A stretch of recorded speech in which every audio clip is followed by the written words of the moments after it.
الحمد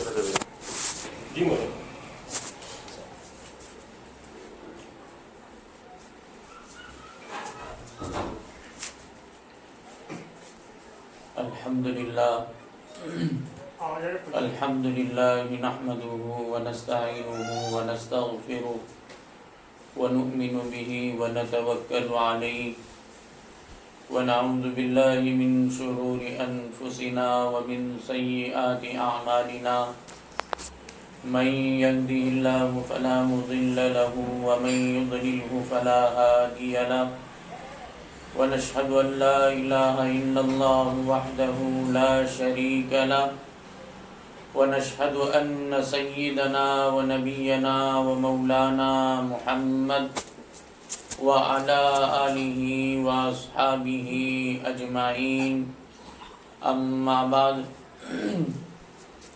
وقال الله تبارك وتعالى في كلامه المجيد والفرقان الحميد فأعوذ بالله من الشيطان الرجيم بسم الله الرحمن الرحيم وأن استغفروا ربكم إنه كان غفارا صدق الله العظيم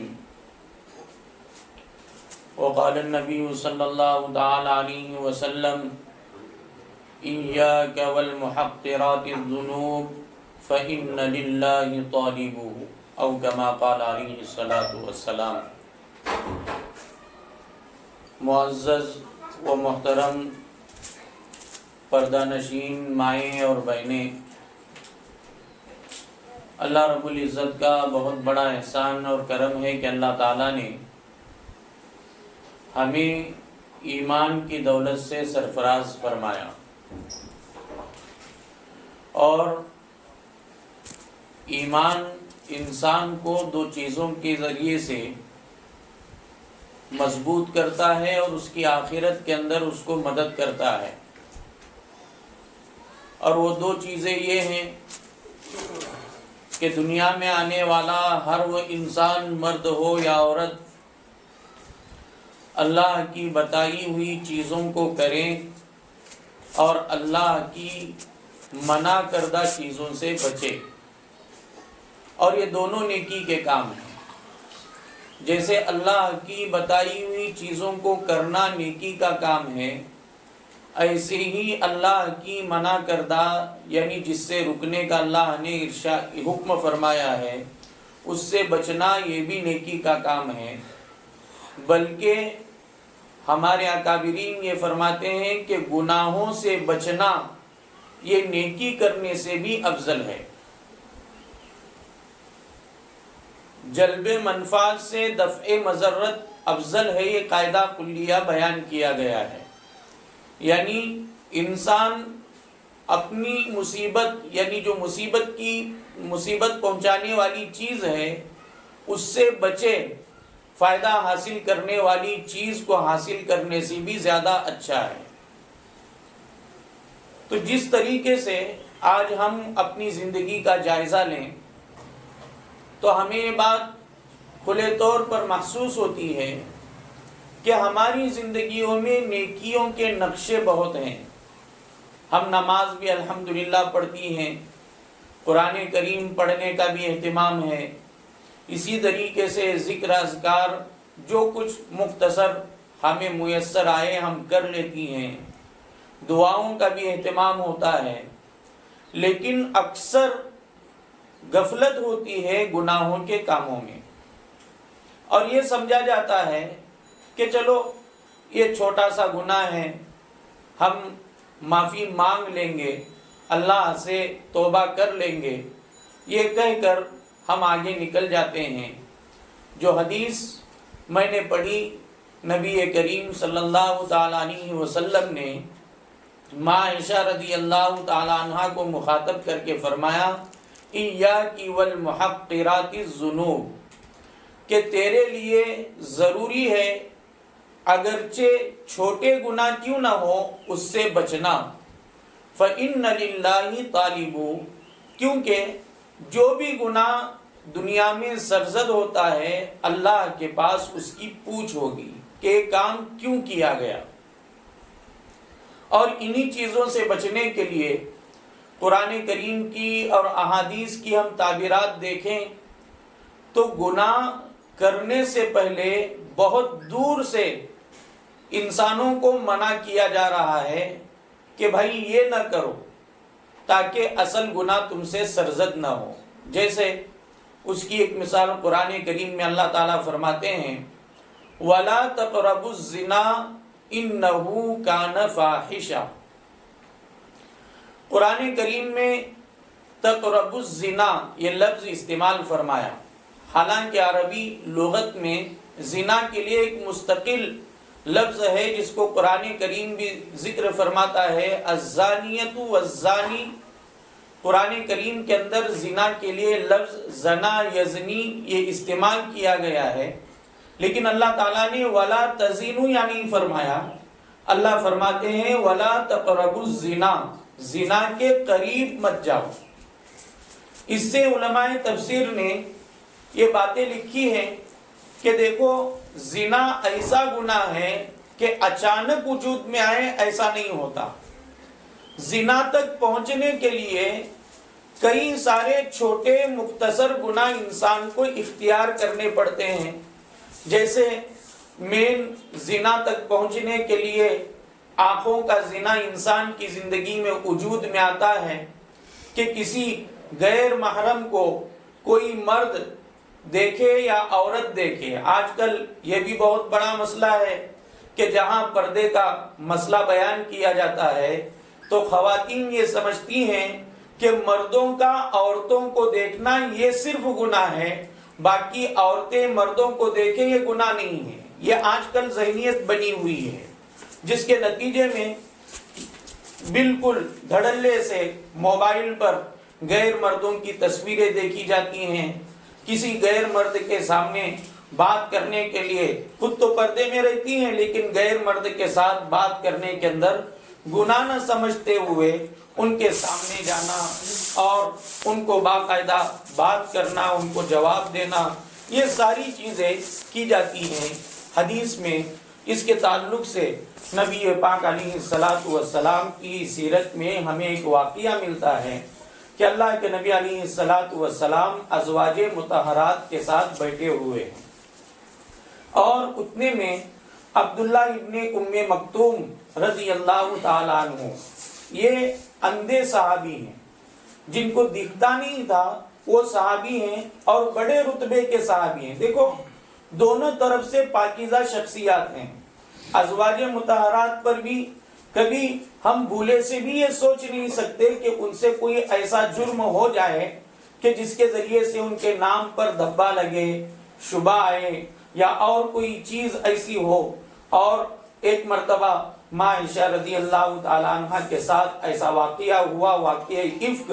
قرآن کریم میں اللہ تعالیٰ نے براہ راست ماں عائشہ صدیقہ رضی اللہ تعالیٰ عنہ کی برات نازل فرمائی. تو دونوں طرف سے پاکیزہ شخصیات ہیں. حضرت عبداللہ ابن ام مکتوم یہ بھی اتنی برگزیدہ شخصیت ہے کہ ایک مرتبہ اللہ کے نبی علیہ الصلاۃ والسلام ایک خاص میٹنگ میں تھے. کفار مکہ کے بڑے بڑے لوگوں نے اللہ کے نبی سے یہ کہا تھا کہ محمد صلی اللہ تعالی علیہ وسلم ہماری خاص میٹنگ متعین کرو جس میں کوئی غریب قسم کا تمہارا صحابی نہ ہو، صہیب رومی نہ ہو، بلال حبشی نہ ہو، سلمان فارسی نہ ہو، اس طریقے کے کہ جن کو دیکھ کر ہمیں گھن آتی ہے ایسے لوگ اس وقت نہ ہوں. صرف ہم بڑے بڑے عہدیدار، بڑے بڑے جو مالدار اور بڑی عزت والے شرافت والے جو لوگ ہیں، ہم سردار، وہ جمع ہوں گے اور ہمارے سامنے آپ دین کی بات رکھنا. نبی پاک علیہ الصلاۃ والسلام حریص تھے کہ کسی بھی طریقے سے لوگ دین میں آ جائے. اس لیے اللہ کے نبی نے دل میں سوچا کہ یہ تو ہمارے ہیں، ان کو کبھی بھی سمجھایا جا سکتا ہے، ان کے لیے مجلس منعقد کی جا سکتی ہے، لہذا ان بڑوں کے لیے الگ سے مجلس کریں. اور صحابہ میں اعلان فرمایا کہ دیکھو جب تک میں ان کے ساتھ بیٹھا ہوں کوئی نہ آئے. اب مجلس چل رہی ہے.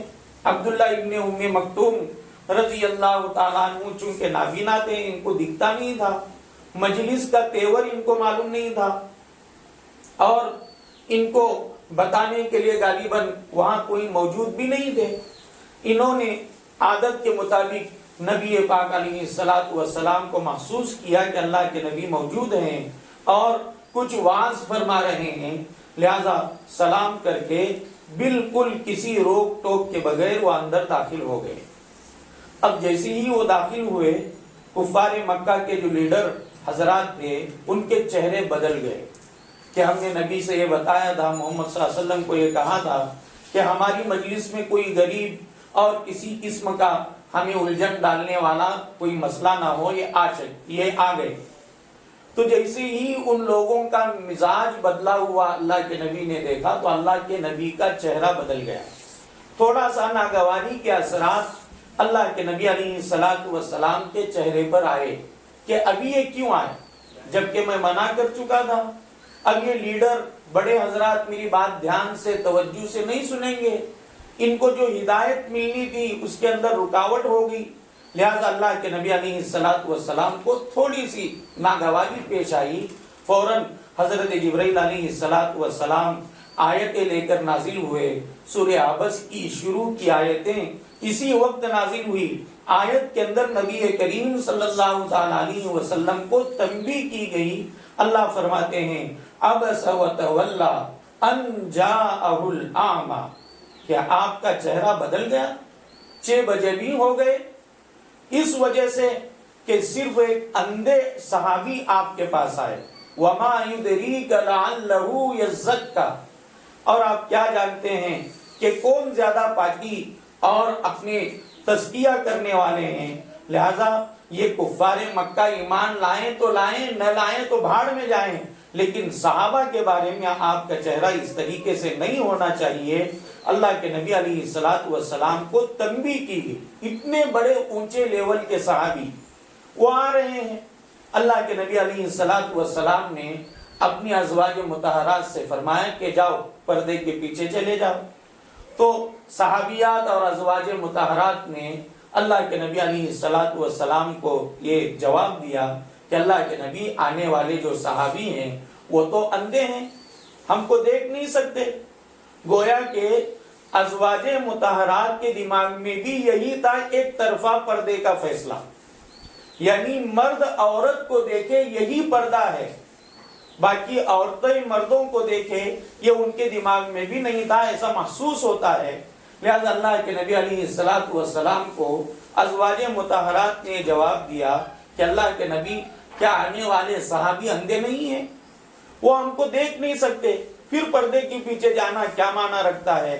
اللہ کے نبی علیہ الصلوۃ والسلام نے فرمایا افعموایانی، کیا وہ اندھے ہیں، کیا تم بھی اندھی ہو، تم ان کو دیکھ نہیں سکتی؟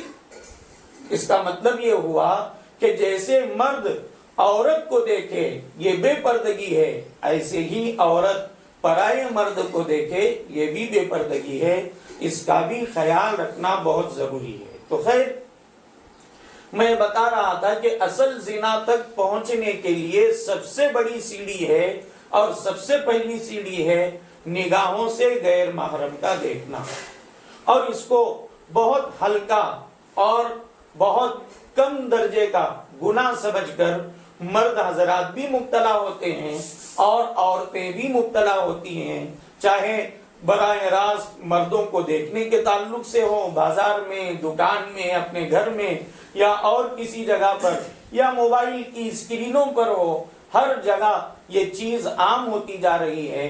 حالانکہ نبی پاک علیہ الصلوۃ والسلام کی ایک حدیث میں اللہ کے نبی فرماتے ہیں کہ بد نظری کرنا یہ اتنا خطرناک زہر ہے، زہریلا تیر ہے شیطان کا، کہ جو بد نظری کرتا ہے چاہے مرد ہو یا عورت ہو، ان کے لیے ایڈوانس دنیا کے اندر یہ عذاب دیا جاتا ہے کہ ان کے ایمان کی حلاوت چھین لی جاتی ہے۔ یعنی ایمان کے تقاضوں پر عمل پیرا ہونے کے لیے جو شوق، جو جذبہ اور جو انسان کے اندر کی طبیعت مائل ہوتی ہے، وہ تمام اس کے جذبات اور خواہشات ٹھنڈے پڑ جاتے ہیں۔ پھر ایسا ہوتا ہے کہ نماز کا وقت آیا تو نماز پڑھنے کے لیے دل کے اندر سستی آ جاتی ہے، قرآن کریم پڑھنے کے لیے دل کے اندر جذبہ اور ایک طریقے کا ایک ارادہ پیدا ہوتا ہے، لیکن اچانک کوئی کام سامنے آ جاتا ہے اور اس دنیا کے کام میں لگ کر یہ قرآن کریم پڑھنے کا کام کیا کرتے ہیں، ہم چھوڑ دیتے ہیں۔ تو یہ ایمان کے تقاضوں کو باقاعدہ جو گرن لگ جاتا ہے اور عمل کرنے کے اندر جو رکاوٹیں آتی ہیں وہ اسی وجہ سے آتی ہیں کہ نگاہوں کی حفاظت نہیں کی جاتی، جس کا عام طور پر آج کل بہت زیادہ ایک طریقے سے رواج چل رہا ہے کہ باقاعدہ موبائل کے اوپر غیر محرم کے تصاویر اور ان کے بیانات، اگر دین کا کام بھی ہو اور کسی مولوی کا بیان بھی ہم سن رہی ہیں اور اس کے اندر ہم غیر محرم، چونکہ مولانا ہے تو کیا ہوا، لیکن غیر محرم ہے، لہذا یہ غیر محرم ہونے کی وجہ سے بد نگاہی ہے، اس کا اثر دماغ پر اور دل پر ضرور ہوگا، اس کا ایمان کمزور ضرور ہوگا۔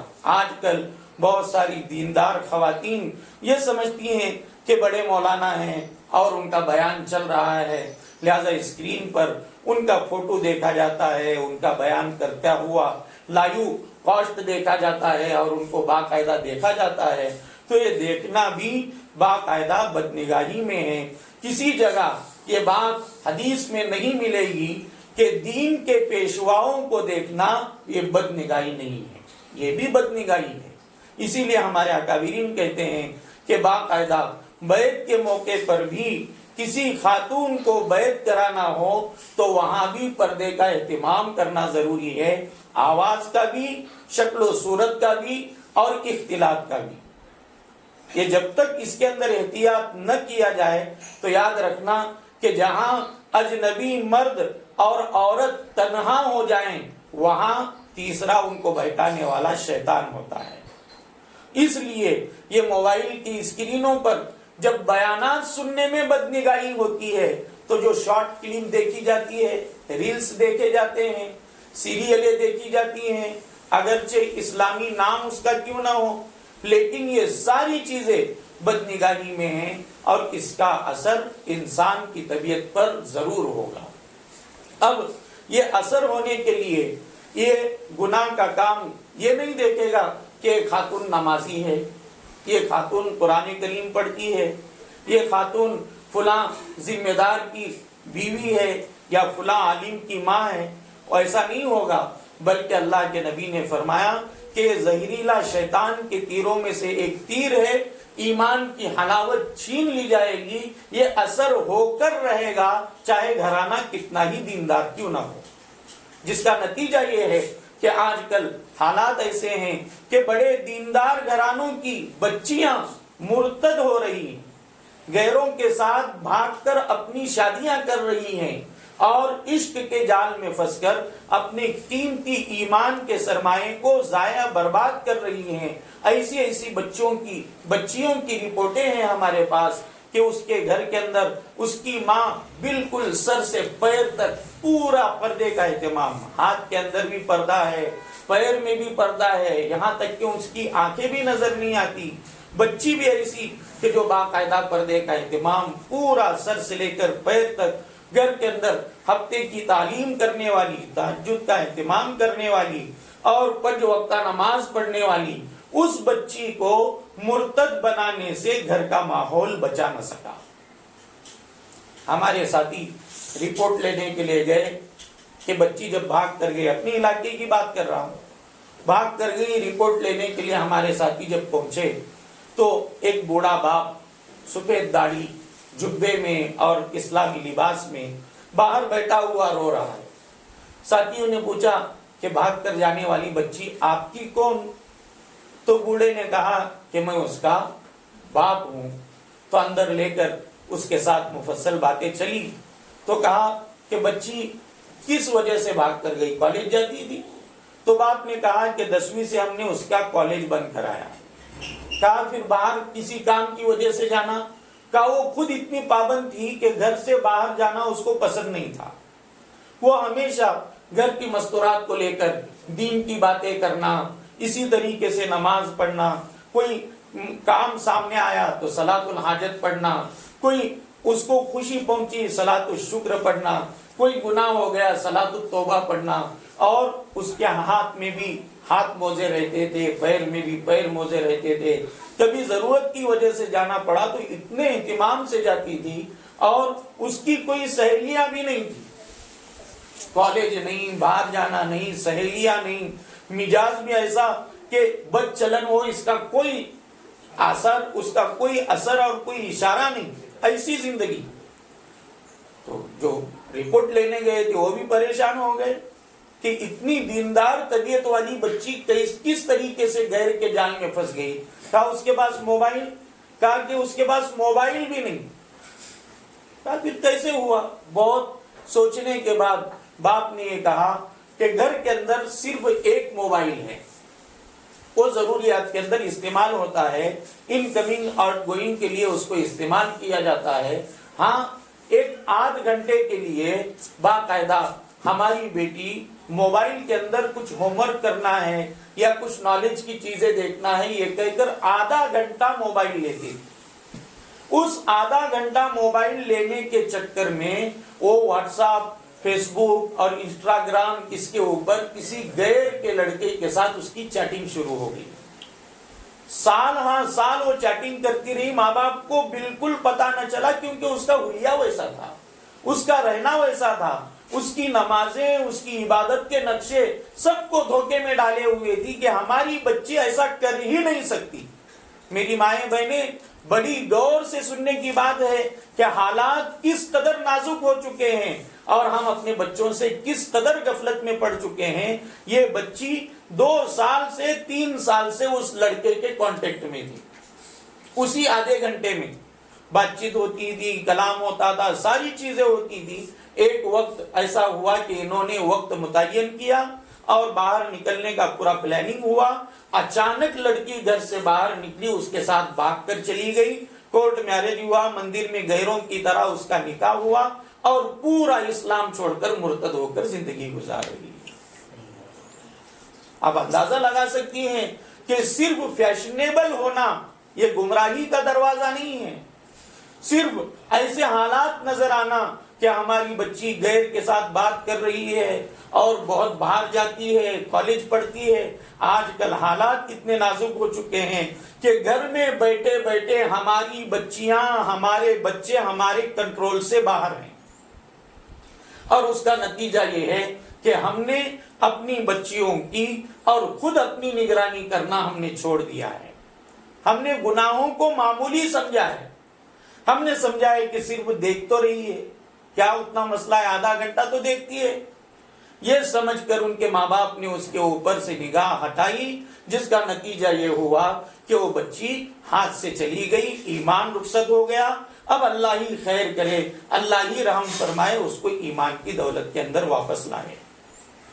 تو یہ نگاہ ایسی ہے، اس کا گناہ ایسا ہے اور اس کا اثر ایسا ہے کہ یہ اثر کیے بغیر نہیں رہے گا۔ ہمارے حضرت فرماتے ہیں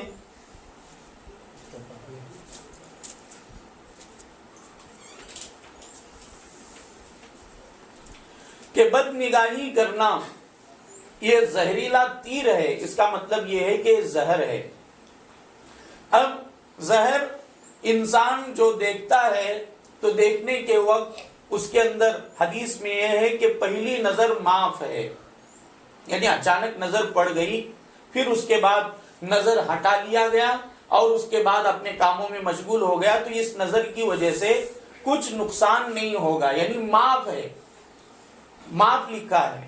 تو حضرت فرماتے ہیں کہ معاف ہے، اس کا مطلب یہ نہیں ہے کہ اس کا اثر نہیں ہوگا۔ آپ اندازہ لگاؤ حدیث کے اندر کتنی باریکی سے چیزیں بتائی گئی ہیں۔ معاف ہونا الگ چیز ہے، لیکن اثر اس کا جو ہے وہ ہو کر رہے گا۔ جیسے ہم بازار میں جا رہے ہیں، اچانک اجنبی مرد سامنے آ گیا، راستہ گزرنا تھا اور اس کے اندر ہماری نگاہ پڑ گئی، یہ اچانک کی نظر تھی، لہذا اچانک کی نظر ہم سمجھتے ہیں کہ حدیث میں اس کو معاف لکھا ہے، تو اس کا مطلب یہ ہے کہ اثر نہیں ہوگا۔ حضرت فرماتے ہیں کہ دیکھو زہر جو ہوتا ہے، زہر جو جان بوجھ کر سوسائڈ کرنے کے لیے، خودکشی کرنے کے لیے پیتا ہے، وہ بھی مرتا ہے۔ اور کسی نے شیشی اس لیے اٹھائی کہ اس کے اندر